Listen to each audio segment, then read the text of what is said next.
Good morning विद्यार्थी मित्रों, धोरण 6 विषय गणित स्वाध्याय 8.2 જેમાં આપણે પ્રશ્ન દાખલો 1 અને દાખલો 2 જેની ગણતરી આપણે શીખી ગયા છે। હવે આપણે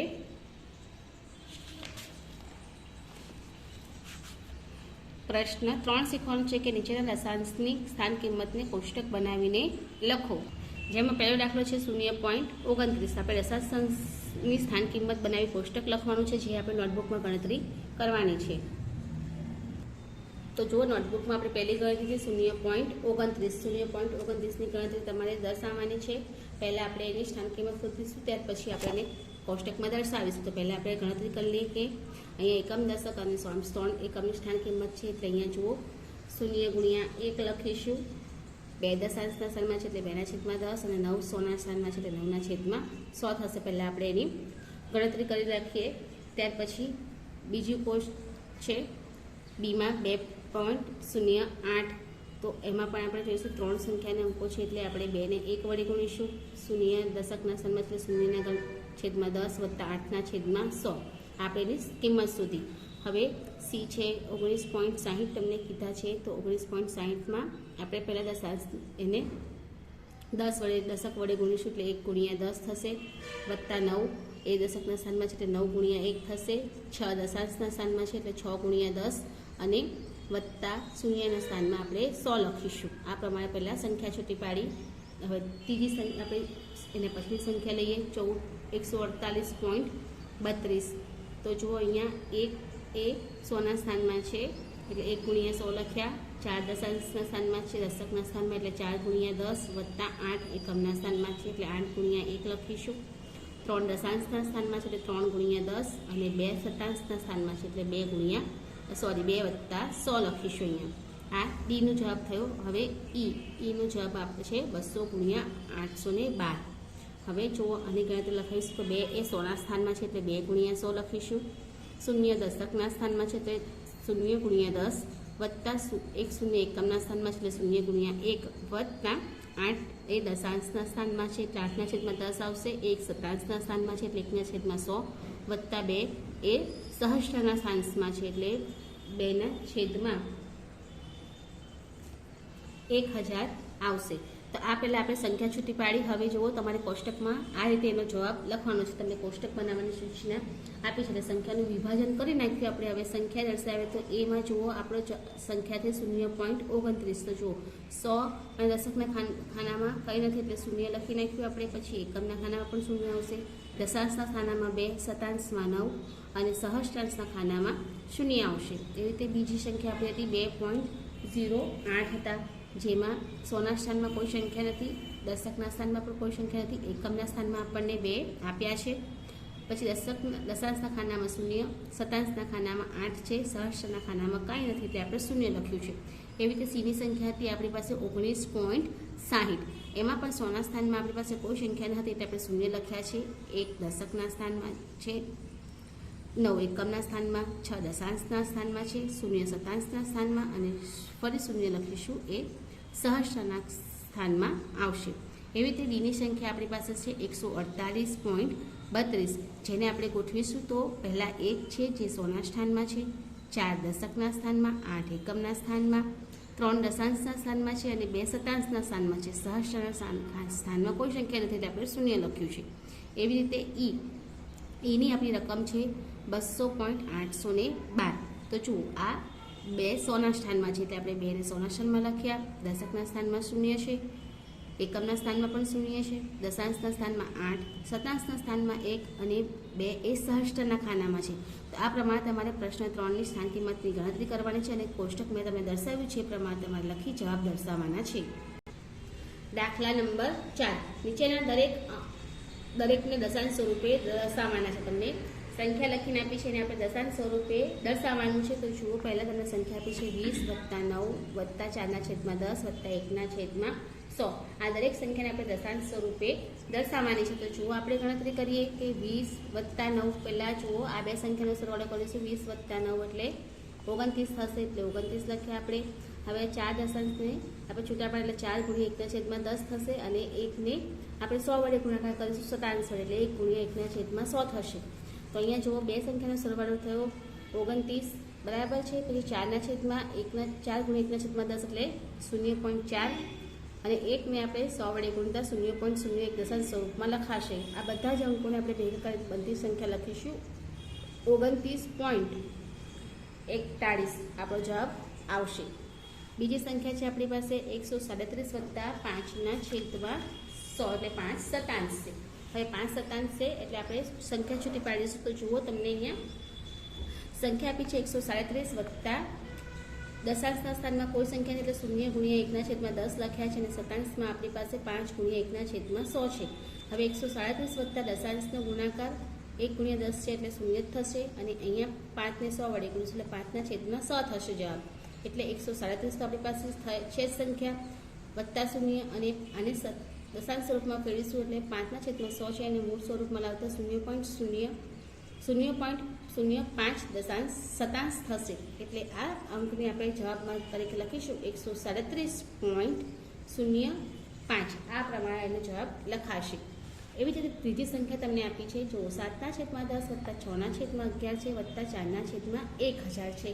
તો અહીંયા આપણે દશાંશ શતાંશ અને સહસ્રાંશ આમ ત્રણ અંકો આપેલ જેની આપણે ગણતરી દર્શાવવાની। તો જુઓ 7 છેદમાં 10 છે એટલે 1 ગુણ્યા 1 છેદમાં 10 દશાંશ થશે। શતાંશની સંખ્યા 6 ગુણ્યા 1 છેદમાં 100 અને 4 સહસ્રાંશના ખાનામાં છે એટલે 4 ગુણ્યા 1 છેદમાં 1000। હવે આપણે એને મૂળ સ્વરૂપમાં ફેરવીએ એટલે 7 દશાંશ થશે એટલે 0.7 થશે। 6 ને શતાંશમાં લાવતા 0.06 અને સહસ્રાંશમાં 0.04 આ પ્રમાણે એને મૂળ સ્વરૂપ દશાંશ સ્વરૂપમાં આપણે ફેરવીએ તો આપણો જવાબ એટલે સંખ્યા કઈ બનશે આપણે દશાંશ સ્વરૂપની 0.664 આ આપણો જવાબ આવશે। એવી રીતે બીની સંખ્યા તમને જુઓ બીમાં તમને સંખ્યા આપી છે 23 વત્તા 2 છેદમાં 10 વત્તા 6 છેદમાં 1000 એવી રીતે આપણને સંખ્યા આપી છે। તો જો અહીંયા આપણે પહેલાં વિભાજન કરીશું સંખ્યાઓ। તો જો 23 અહીંયા દશાંશના સ્થાનમાં આપ્યા છે એટલે 23 વત્તા 2 ગુણ્યા 1 છેદમાં 10 આ પદ લખીશું। હવે દશાંશમાં જોઈશું તો દશાંશનું પદ થયું શતાંશમાં આપણને કોઈ પદ નથી એટલે 0 ગુણ્યા 1 છેદમાં 100 લખ્યા છે અને સહસ્રાંશનું પદ આપ્યું છે કે 6 ગુણ્યા 1 છેદમાં 1000। હવે આપણે 23 તો આપણને એકમના સ્થાનમાં આપ્યા જ છે દશાંશમાં 2 વત્તા 10 થશે ગુણાકાર 1 કરીને શતાંશમાં 0 અને સહસ્રાંશમાં 6 છેદમાં 1000 જ થશે। એટલે બનતી સંખ્યા કઈ 23 તો આપણી પાસે બનતી સંખ્યા બની પછી આ ત્રણ અંકોનો સરવાળો કર્યો એટલે 206 થયા એટલે 23.206 આપણો જવાબ આવશે। હવે 7મો દાખલો આપણો બીજો દાખલો છે ઈનો 700 વત્તા 20 વત્તા 5 વત્તા 9 છેદમાં 100। તમને સંખ્યા ખ્યાલ આવી જ ગયો હશે કે કઈ સંખ્યા બનશે। તો જુઓ અહીંયા આપણે આ ત્રણ અંકોનો સરવાળો કર્યો છે 720 વત્તા 5 એટલે આ ત્રણ અંકોનો સરવાળો થશે 725। દશાંશના સ્થાનમાં કોઈ સંખ્યા એટલે 0 છેદમાં 10 અને શતાંશમાં આપણે 9 છેદમાં 100 આપ્યા છે એટલે આપણે પદ ફેરવીએ તો 725 વત્તા 0 અને દશાંશ સ્વરૂપમાં રૂપાંતર કરતાં 0.09 થયા। હવે આપણે જવાબ કેવી રીતે લખીશું આનો તો 725.09 એ આપણો જવાબ થશે। તો આ પ્રમાણે તમારે પ્રશ્ન 4ની ગણતરી કરવાની છે। હવે જુઓ પ્રશ્ન 5 તમને કીધું છે કે દશાંશને શબ્દમાં લખવાના છે। આ આપ સૌને શબ્દમાં લખતા તો આવડે જ છે। તો જો 0.03 છે આપણે લખતા શીખ્યા હતા કે 0.0 એટલે શતાંશની સંખ્યા છે એટલે આપણે લખીશું 3 શતાંશ લખીએ છીએ આપણે અથવા આપણે બીજી રીતે પણ લખીએ છીએ કે 0.03 આ રીતે પણ તમે લખી શકો છો। આપણે જનરલી શીખ્યા છે તે 3 શતાંશ આ રીતે જ આપણે ક્લાસ વર્કમાં શીખ્યા છીએ। આગળ 1.20 કીધા છે તો અહીંયા 1.20 લખાય તો આપણે શીખ્યા છે 1.20 શતાંશ। તો આ પ્રમાણે તમારે જવાબ લખવાના છે। તમને પ્રશ્ન 5માં સંખ્યા આપી છે તે તમારે શબ્દમાં જાતે લખવાની છે।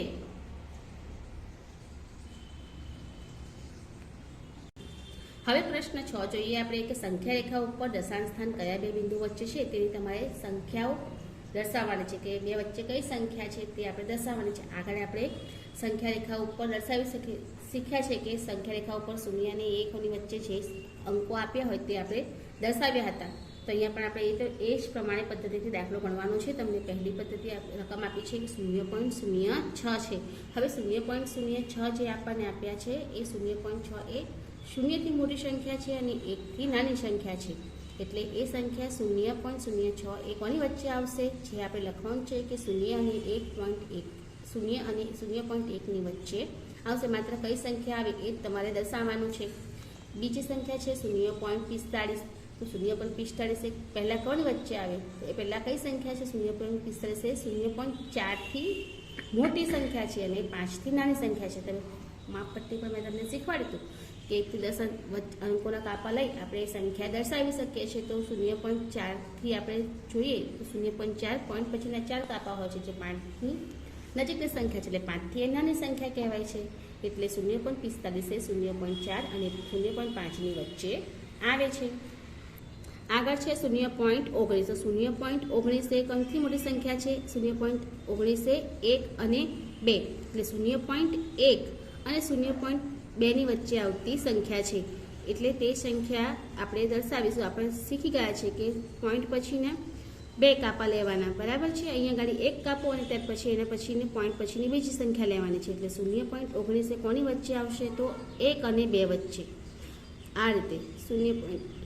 અહીંયાથી લઈશું તો અહીંયા 1 અને 2ની વચ્ચે આવશે. 0.1 અને 2ની વચ્ચે એ સંખ્યા આવશે. એટલે આપણે બીજો કાપાની ગણતરીના આધારે આપણે લખીએ કે 0.19 એ 0.1થી મોટી છે અને 0.2થી એ સંખ્યા નાની છે.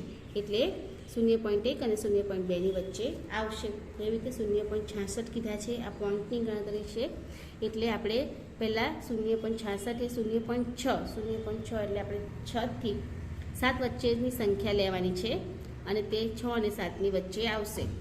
હવે ઈમાં કીધું છે 0.92. તો 0.92 તમને ખ્યાલ આવશે કે 9 આવી ગઈ, બરાબર છે. એટલે 9થી મોટી સંખ્યા અને 1થી નાની સંખ્યા, એટલે 9 અને 10ની વચ્ચે જે 1થી 9, 10ના જે કાપા આપણે ગણ્યા એમની વચ્ચે 9મો કાપો છે, એટલે તે 1ની નજીક હોય છે. એટલે એ 0.9 એ 9થી મોટી અને 1થી નાની સંખ્યા છે. એટલે 0.9 એ 1ની વચ્ચે આવે છે. એવી રીતે એફમાં કીધું છે 0.57. 0.57 એ કઈ સંખ્યા વચ્ચે આવે? 5 અને 7 છે, બરાબર છે. એટલે એ સંખ્યા 5 અને 6ની વચ્ચે આવશે. એટલે 0.5થી મોટી સંખ્યા થઈ અને 6થી એ નાની સંખ્યા થઈ.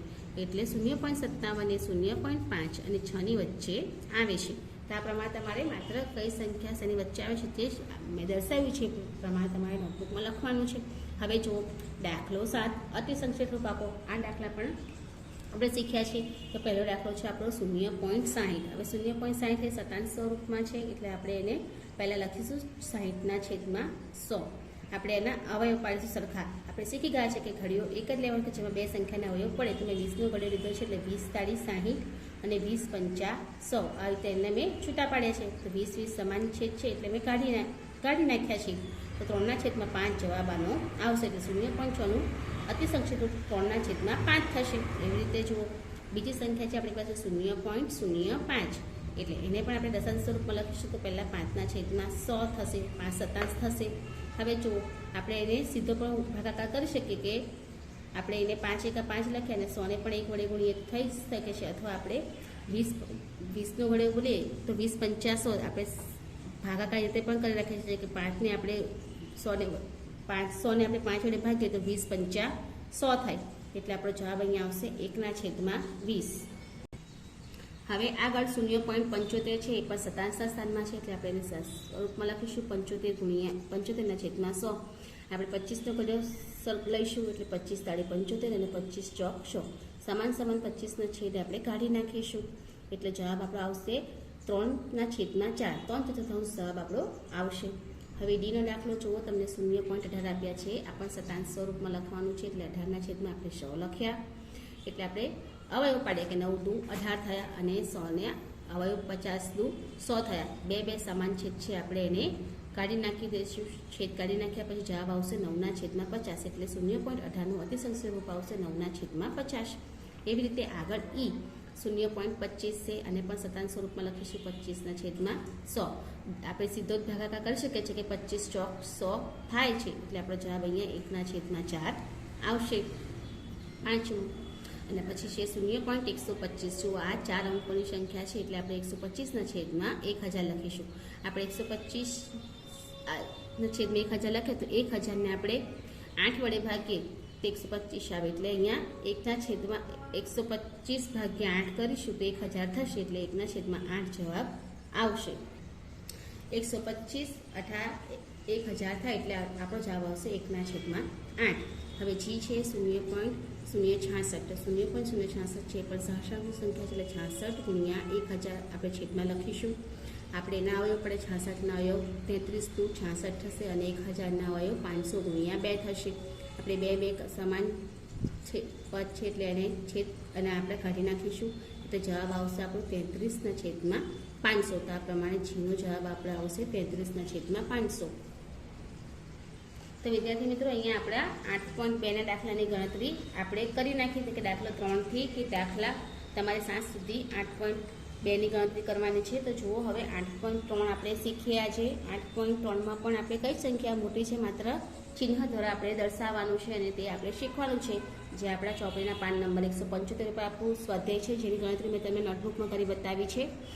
આપણે કઈ સંખ્યા મોટી છે એ જ દર્શાવવાની છે. તો જુઓ 0.3 કે 0.4 એવી આપણને રકમ આપી છે કે ચાલો હવે 3 મોટા છે કે 4 મોટા છે એ આપણે જોવાના છે. તો આપણને ખબર છે કે 0.4 મોટા છે. અહીંયા આપણું ચિહ્ન કયું આવશે કેતરધેરનું એટલે આ પ્રમાણે તમારે ચિહ્ન પાડવાનું છે કે 0.4 એ 0.3 કરતાં મોટા છે એટલે નિશાની તમારે દર્શાવવાની છે. એટલે આ રીતે તમારે ચિહ્ન દર્શાવીને જવાબ લખવાના છે. હવે બીજી સંખ્યા છે 0.07 કે 0.02. હવે આમાંથી આપણે મોટી સંખ્યા કઈ છે એ દર્શાવવાની છે. તો જો 0.07 અને 0.02 તો સંખ્યા મોટી કઈ આવશે તો 0.07 મોટા આવશે. 2 કરતાં 7 મોટા છે એટલે 0.7 મોટી સંખ્યા આવશે. હવે જો ત્રીજી સંખ્યા 3 કે 0.8. હવે જુઓ 3 આપ્યા છે અને 0.8 આપ્યા છે આપણને. તો અહીંયા મોટી સંખ્યા કઈ થશે તો આપણને ખબર છે કે ધન પૂર્ણાંક મોટી સંખ્યા આવે એ આપણે આગળ શીખી ગયા છે એટલે 3 એ મોટી સંખ્યા આવશે એટલે 3 એ 0.8 કરતાં મોટી સંખ્યા છે. આગળ જોઈએ 0.5 કે 0.05. હવે જો 0.5 એટલે 5/10 થશે અને 0.05 એટલે 5/50 થશે. તો 0.5 મોટી સંખ્યા આવે કારણ કે અહીંયા પદ થશે એટલે 0.5 મોટી સંખ્યા થશે અને 0.05 એ નાની સંખ્યા થશે. એટલે ચિહ્ન આપણે આ રીતે લખવાનું રહેશે. એવી રીતે ઈમાં જો તમને કીધું છે 1.23 કે 1.2. હવે 1.23 એ શતાંશ સંખ્યા થશે એટલે 1/23 થશે એટલે છેદમાં 100 લખીશું. આપણે ગણતરી દર્શાવતા તો 1.2 છે તો 12/10 થશે. આપણે અહીંયા શતાંશ દશાંશ છે ને અહીંયા શતાંશ છે એટલે આપણે અહીંયા શતાંશ વડે ગુણીશું એટલે અહીંયા 120/100 થશે. એટલે 123 મોટા કે 120 મોટા તો 123 મોટા થાય બરાબર છે. એટલે આપણે 1.23 એ 1.2 કરતાં મોટી સંખ્યા છે. એવી રીતે એફમાં જુઓ 0.099 કે 0.19. હવે આમાં પણ તમને ખ્યાલ આવી ગયો હશે કે 0.099 કે 0.19. તો અહીંયા જુઓ 0.19 એ 0.99 કરતાં મોટી સંખ્યા તમને કીધી છે. કેમ કારણ કે 99 એટલે આ સહસ્રાંશ સંખ્યા છે એટલે 99 છેદમાં આપણે 1000 લખ્યા. અહીંયા 0.90 છે 19 છે એટલે 190ના છેદમાં 100 થશે. એટલે આપણે એને ગુણાકાર કરીશું એટલે 90 ઓછા કહેવાય અને 190 વધારે કહેવાય. એટલે આપણે આ 0.099 એ 0.1 કરતાં મોટી સંખ્યા છે. એટલે આપણે હવે પણ બોલી શકીએ કે 0.19 એ 0.99 કરતાં મોટી સંખ્યા છે. એવી રીતે જીમાં 1.5 કે 1.50 જુઓ આ 1.5 કે 1.50 એ સમાન સંખ્યા છે. તેને સમાન ચિહ્ન સાથે એને દર્શાવ્યા છે અને ગણતરી પણ તમને દર્શાવી છે તો અમારે એ પ્રમાણે ગણતરી કરવાની રહેશે. એચમાં 1.431 છે અને બીજી છે 1.400. તો આપણે એનો જવાબ આવશે કે 1.490 એ 1.431 કરતાં મોટી સંખ્યા છે. તો તમે ચિહ્નમાં આ ચિહ્ન સાથે દર્શાવી છે. એવી રીતે આઈમાં 3.3 કે 3.300 આ રીતે તમે કીધું છે. તો જો આ પદ પણ સમાન છે કે 3.3 અને 3.300 એ સમાન સંખ્યા છે એટલે આપણે સમાન ચિહ્ન સાથે એને આ રીતે દર્શાવીશું. 7 એના પછી છે 5.64 કે 5.603. તો આ સંખ્યા જોઈશું તો આપણે 5.64 અને 5.603 કરતાં એ મોટી સંખ્યા છે એટલે આપણે ચિહ્ન સાથે દર્શાવ્યું છે. તો તમારે આ પ્રમાણે સ્વાધ્યાય 8.3ની પણ ગણતરી મેં તમને નોટબુકમાં કરી બતાવી છે એ પ્રમાણે કરવાની છે. વિદ્યાર્થી મિત્રો, આજે આપણે 8.2 દાખલો ત્રીજો, ચોથો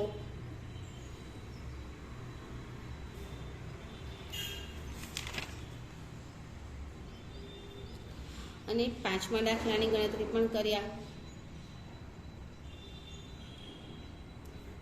ત્યારબાદ આપણે 6ઠા દાખલાની ગણતરી પણ શીખ્યા.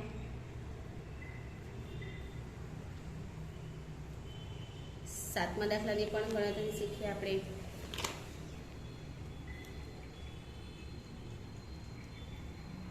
અને ત્યારબાદ આપણે સ્વાધ્યાય 8.3ના દાખલાની પણ ગણતરી નોટબુકમાં શીખ્યા છે. તમારી નોટબુકમાં બંને સ્વાધ્યાયની ગણતરી કરવાની રહેશે. તો હવે પછીના વિડીયોમાં આપણે ફરી મળીશું.